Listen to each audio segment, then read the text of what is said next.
Colonel Robert Hayes, a 78-year-old retired United States Army colonel, carried the quiet dignity of a man who had spent decades standing tall in the face of adversity. Living alone in a modest single-story ranch house on the outskirts of Columbus, Ohio, the same home he had purchased with his pension and savings after retiring at the age of 62. Where the faded American flag still hung proudly from the front porch, a small vegetable garden in the backyard yielded tomatoes and peppers that he tended with the same precision he once applied to military operations. And a garage workshop held carefully labeled boxes of medals, old maps, model airplanes, and photographs from Vietnam and Iraq that no one in his family ever asked to see anymore. He drove a reliable 10-year-old Ford pickup truck, wore simple plaid shirts and khaki pants bought from discount stores, prepared plain meals like oatmeal for breakfast and grilled chicken with vegetables for dinner, and volunteered twice a week at the local VA hospital, where younger veterans still called him sir with genuine respect.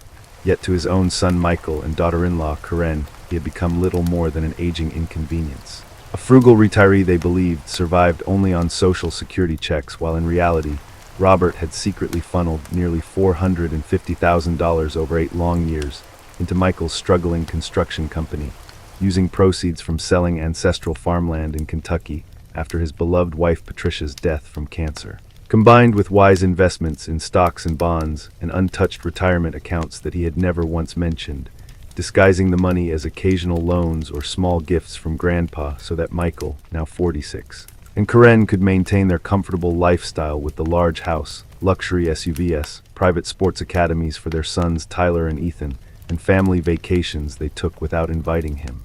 It was Father's Day, a warm, sunny Sunday in June, when Michael texted the invitation the night before saying, "Come at noon.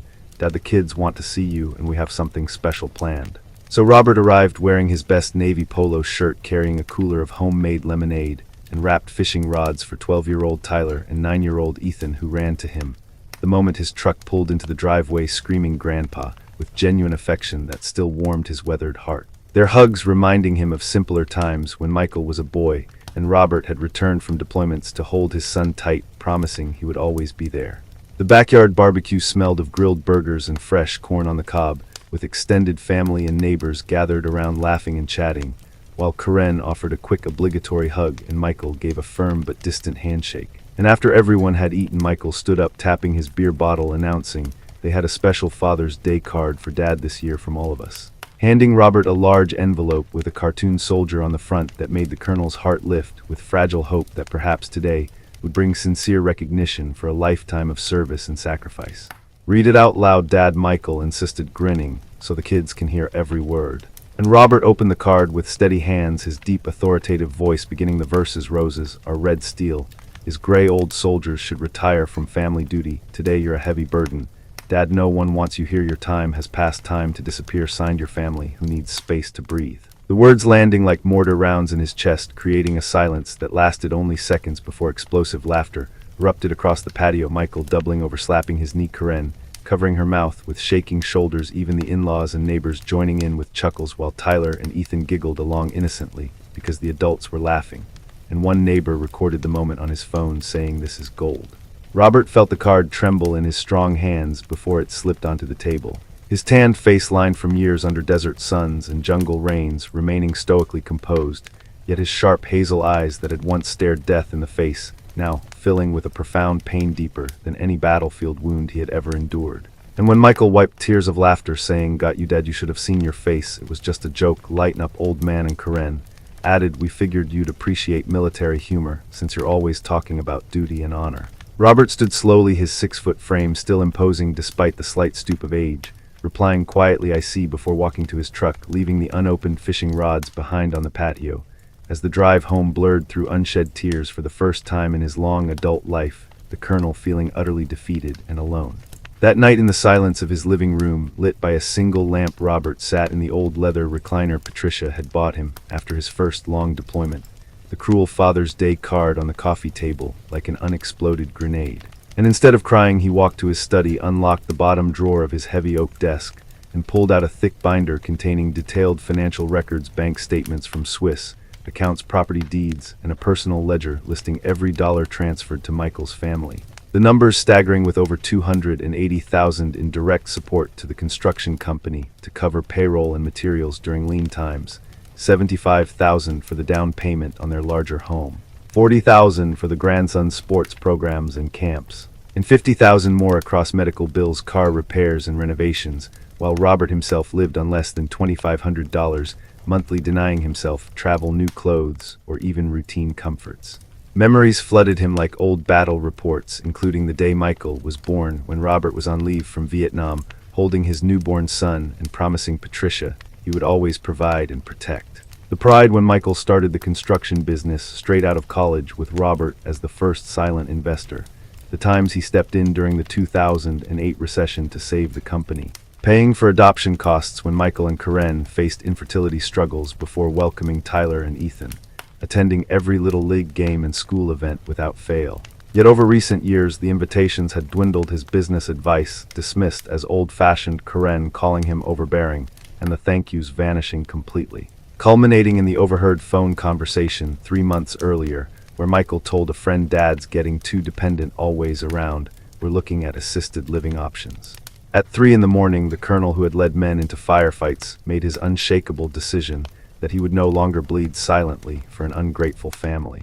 The following morning, Robert, dressed in his full retired colonel's uniform with dress greens and shining medals, drove first to his bank and then to a private wealth manager in downtown Columbus, where he calmly ordered the closure of all automatic transfers to Michael's accounts, the liquidation of joint lines of credit, the activation of his Swiss holdings, and the transfer of ownership for his 2 paid-off beachfront condos in Florida and a desert home in Arizona bought years earlier as investments. All completed by afternoon, with the advisor looking stunned at the scale of the changes, yet respecting the colonel's firm resolve.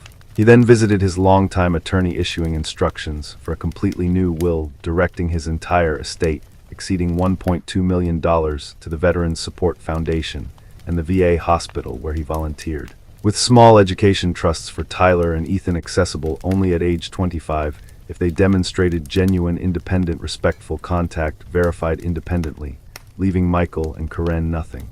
Over the next week, Robert prepared quietly, booking a one-way business class ticket to Bangkok, Thailand, where old Army buddies Sergeant Major Ramirez and Captain Lee had invited him for years to join their small security consulting and fishing charter business. Packing 2 sturdy duffel bags with clothes, medals, Patricia's favorite photograph, and a few history books, while arranging the sale of his house through a realtor, and on his final night composing letters on the kitchen table.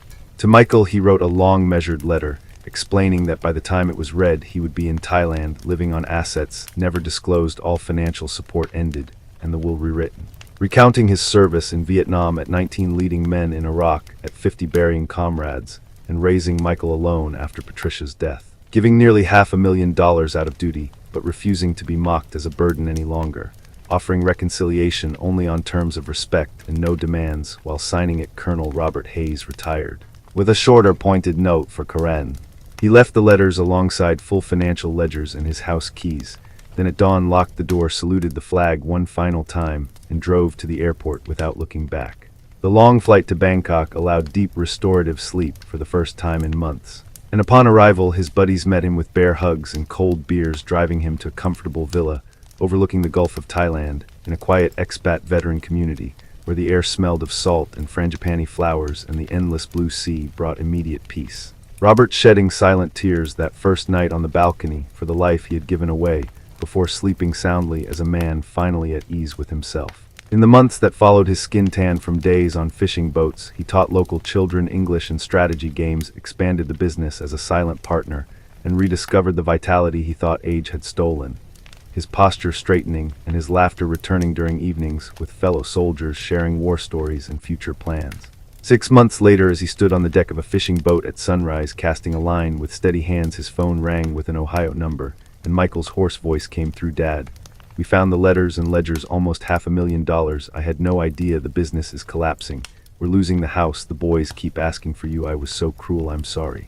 Robert gazed at the calm sea that had once carried soldiers home from war, replying with steady, deep voice, "I know you're sorry, son, but sorry cannot erase the public humiliation or years of treating me as a burden instead of the foundation I built for you. I will always love you and the boys, but I will no longer fund mistakes or accept disrespect. Visit when ready with humility and no expectations of money." Until then, fight your own battles. As I taught you, I have finally retired." He ended the call, gently baited another hook, and watched the sun rise higher, painting the water gold, feeling reborn as the forgotten patriarch, no more but a free man commanding his own destiny.